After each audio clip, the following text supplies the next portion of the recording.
Hello, welcome to Anna's kitchen. ഇന്ന് Sunday ആണ്. അപ്പോൾ ഞാൻ രാത്രിയായപ്പം നാളത്തേക്ക് അന്നയ്ക്ക് സ്കൂളിൽ പോകുമ്പം അപ്പത്തിന് കഴിക്കാനുള്ള കറികൾ റെഡിയാക്കുവാണ്. അത് നിങ്ങളെ കാണിക്കാൻ വേണ്ടിയാണ്. ഗ്രീൻ പീസ് ഞാൻ വേവിച്ച് വെച്ചിട്ടുണ്ട്. ഗ്രീൻ പീസ് കറി വെക്കാനാണ്.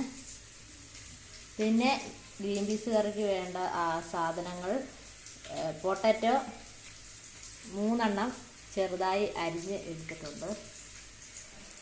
അതിനുശേഷം ഞാനൊരു ചീനച്ചട്ടി വെച്ചിട്ട് അതിലേക്ക് കുറച്ച് എണ്ണ ഒഴിച്ചിട്ട് കടുകും പിന്നെ നമ്മുടെ ഗ്രാമ്പൂ, കറുവാപ്പട്ട, കറിവേപ്പില എല്ലാം കൂടെ ഇട്ടിട്ടുണ്ട്.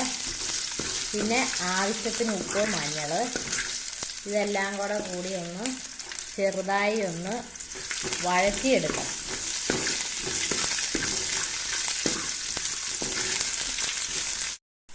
നമ്മുടെ സവോള എല്ലാം വഴന്നു വന്നിട്ടുണ്ട്. ഒരുപാട് അങ്ങ് വഴറ്റണ്ട, ചെറുതായിട്ട് ഒന്ന് സോഫ്റ്റ് ആകുന്നിടം പോലെ. പിന്നെ ഇതിലേക്ക് ഞാൻ വെളുത്തുള്ളി ഇഞ്ചി പേസ്റ്റ്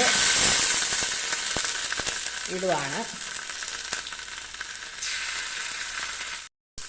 അതിനുശേഷം ഒന്ന് നല്ലതുപോലെ ഒന്ന് ഇളക്കി കൊടുക്കാം. ഇനി ഇതിലേക്ക് ആവശ്യമായ മല്ലിപ്പൊടി ഇട്ട് കൊടുക്കുക. മല്ലിപ്പൊടി ഒരു 3 ടേബിൾ സ്പൂൺ മല്ലിപ്പൊടിയിലും വേണം. അത് കണക്കാക്കിയാണ് ഞാൻ ഇടുന്നത്.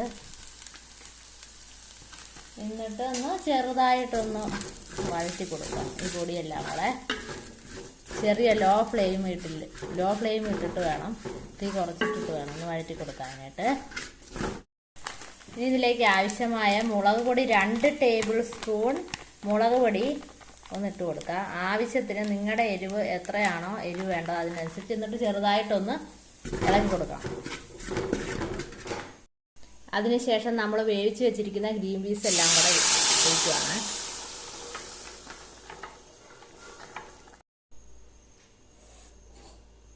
നമ്മൾ ഗ്രീൻ പീസ് അതിൻ്റെ അകത്ത് വേവിച്ച വെള്ളം കൂടെ ഒഴിച്ചിട്ടുണ്ട്. ഇനി ഇതിലേക്ക് ഞാൻ പൊട്ടാറ്റോ ഇട്ട് കൊടുക്കുവാണ്.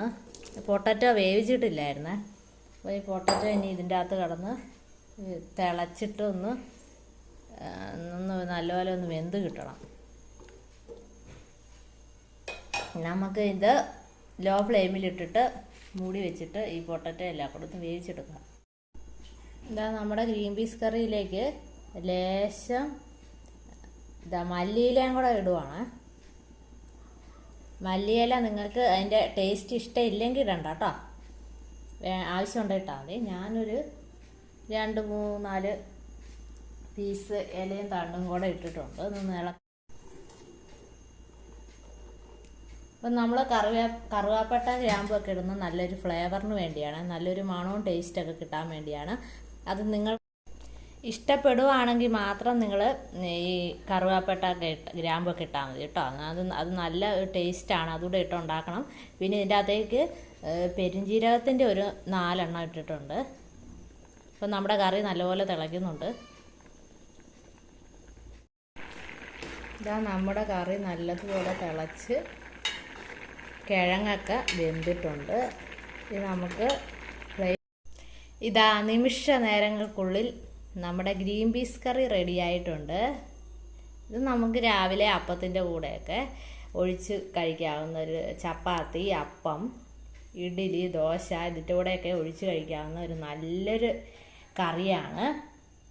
ഇതെല്ലാവരും ഈ വീഡിയോ ഒന്ന് കാണണം. കണ്ടിട്ട് ഇതൊക്കെ ഒന്ന് ട്രൈ ചെയ്ത് നോക്ക്. എന്നിട്ട് ഉണ്ടാക്കിയിട്ട് എന്നോട് അഭിപ്രായം പറയണം, എങ്ങനെയുണ്ട് എന്ന് പറയണം. വീഡിയോ എല്ലാവരും മുഴുവനായിട്ട് കാണാൻ ശ്രമിക്കുക. ചാനൽ സബ്സ്ക്രൈബ് ചെയ്യുക, ഷെയർ ചെയ്യുക. അടുത്ത പുതിയൊരു വീഡിയോയുമായി വരുന്നതേക്ക് വരെ എല്ലാവർക്കും നല്ലൊരു ദിവസം ആശംസിക്കുന്നു. Thank you.